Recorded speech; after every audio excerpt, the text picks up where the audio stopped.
At the centre of our vision for the future of healthcare is a very simple concept, but a very important one. It's the concept of patient-centric healthcare. And what we mean by that is taking the patient from the recipient of care to placing them at the front of the value chain, the centre of the way in which healthcare systems are designed. And our vision has three strands. The first strand is a view that patients need to be empowered by education, activation, both of patients and carers, and indeed of population health management, but placing them in control of their healthcare. The second strand is the concept of translational medicine. Translational medicine means using patient data to create personal, tailored healthcare solutions which really focus in on delivering healthcare outcomes for specific patient populations rather than broad brush, holistic treatment solutions. The third strand is the concept of new business models. And these are business models which will be based on a very different paradigm, a paradigm where the patient is at the centre of care, where large numbers of stakeholders come together to develop integrated healthcare solutions and deliver outcomes-based models which may well have to bear different levels of risk than the current reimbursement system.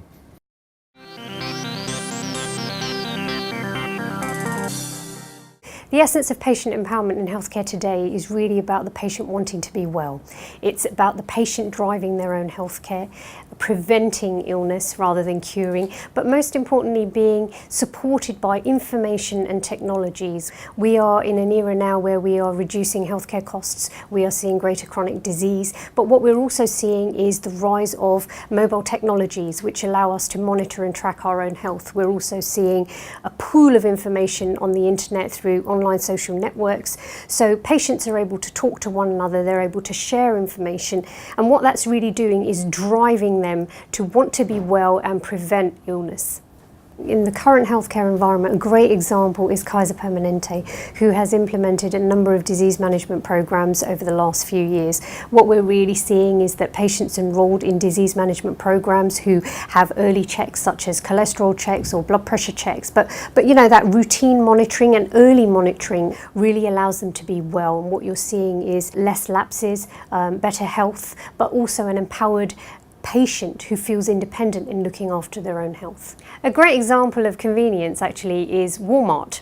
Over 400 retail clinics now in the US have opened for that convenience factor. So a great example is actually Geisinger, who ran a 2-year program for congestive heart failure patients. So after they were discharged from hospital, there was remote monitoring.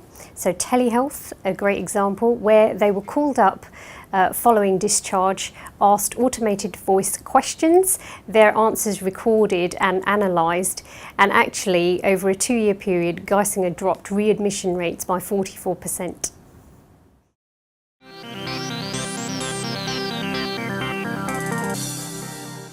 Translational medicine is about the collaboration between industry, academia and clinicians that unlocks the data to provide us with the tools to create the right interventions and medicines to deliver better outcomes for patients. At a local level, here in London, King's College is integrating the clinical data in oncology across 5 different trusts to allow the clinicians to really map out a patient journey and understand which interventions will lead to better patient outcomes. At a regional level up in Manchester, they're looking at combining the healthcare records of 2.5 million people to understand the epidemiology of disease, the feasibility of clinical trials, and enabling patients to get access to drugs much earlier than would have normally been possible. At a national level, a perfect example of translational medicine actually working in practice is the Cancer Research UK Stratified Medicines programme. Translational medicine is about the interaction of industry, academia and clinicians.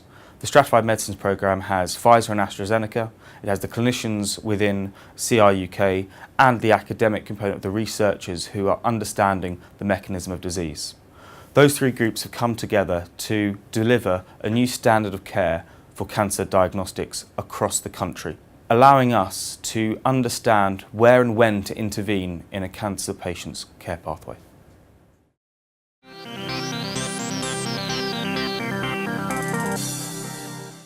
The traditional models of healthcare have in many ways sustained us for decades of successful scientific, clinical and indeed business advances in healthcare. But as we see increasing populations, an increasing ageing population and increasing demands on the healthcare infrastructure, we believe that new and quite innovative approaches to the way in which business models are designed and executed to deliver healthcare are required. We think that innovation is required in terms of the way in which patients engage with a healthcare system, the amount of responsibility they take and the amount of responsibility they're empowered to take.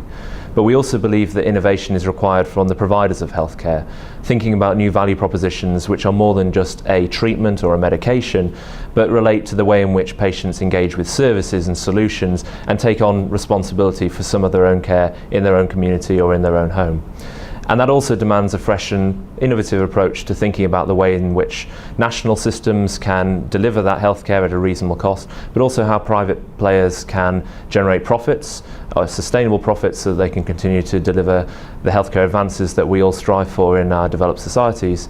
So here in the US, for example, we're seeing real experimentation around new payment models which incent physicians, healthcare providers and payers to drive towards better patient outcomes rather than volume-based service.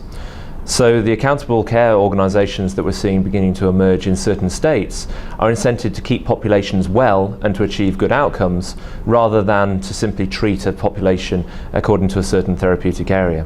And we see examples like the Kaiser Health System that have really made great advances in that space, and Marshfield Clinics similarly, who have been recently bringing forward thinking and evidence around how they're generating savings by changing the way in which they engage patients. Similarly, in the United Kingdom, we see really interesting and innovative new approaches to the care commissioning groups, and although there's a lot left to do in terms of the implementation of that model, there's a real desire to try and drive choice and drive innovation at the patient level. Similarly, in the pharmaceutical industry, we're seeing an innovation from an industry which is used to developing products for medicinal purposes to moving towards ways in which those products can be packaged with technologies and patient engagement solutions which make it much more about a package of care rather than a single treatment incident. Together, these three strands represent an essential paradigm shift. And that's a paradigm shift from the concepts of treatment to the concepts of preventative care, health and wellness. And this means learning from other sectors, learning from other experiences about how patients and their carers can take more responsibility for their personal health and wellness. Read more about how we can help you to deliver patient-centred change as part of the future of healthcare.